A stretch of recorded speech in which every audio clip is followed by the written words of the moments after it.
Hi, Greg Parsley, Superintendent for the Vincennes Community School Corporation. Just to update you on our board meeting. We actually met this morning. Statutorily, we are required to reorganize the board in early January. So this morning will suffice as our one and only board meeting for January. I'll get to reorganization in just a second.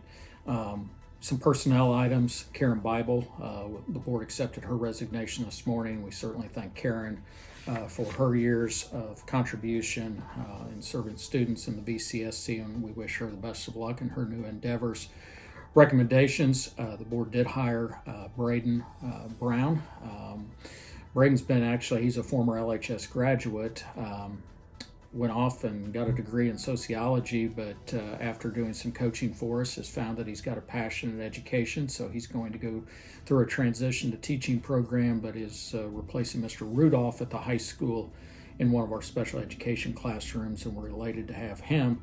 We also welcome back a coach. Brandon Foff is going to rejoin baseball, not as the varsity head coach, but simply as one of the assistants to our baseball program. So we're elated to have Coach Foff back in the coaching system.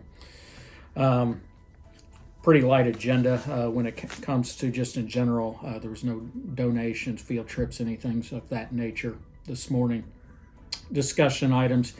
Annually, the board does have to sign off on a conflict of interest, and they did that this morning. And then also on first reading means no action necessary.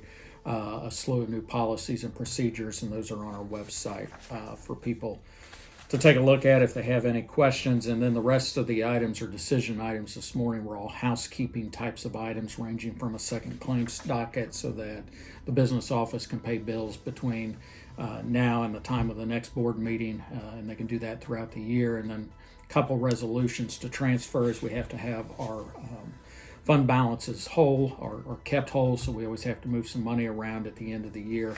And then really the big thing that they did this morning was reorganization. We want to thank Barb Toole, who has been our board president and served us well over the last year. Lynn Bobe will come in as our new board president, at least for 2023. We also, Lynn Bobe and Pat Hutchison, our attorney, was here to re-swear those two back in.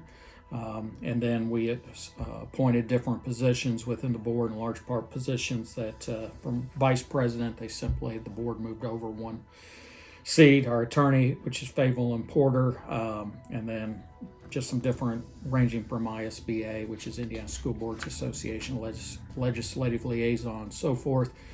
The board did make a change this morning with board meetings. We're going to move to the second Monday of every month, with the exception of February. We had already corresponded on that one. That one will stay in the fourth slot, but from there on out, moving to that second Monday gets us off of holidays. We seem to, when we're the fourth Monday, we seem to always be battling whether it's a holiday that's just happened or whatever the case may be. And by moving to the second, I think we can stay more consistent. And then when the regular board adjourned, we are required as well to have a Board of Finance annual business meeting, and they simply looked over investments. We are partnered with German American, and German American was here this morning to update the board just on where different investments, and then also our fiscal indicators. So with that, the board has done their business for January, and we'll come together at the end of February. Thanks, and until February, we will update you then.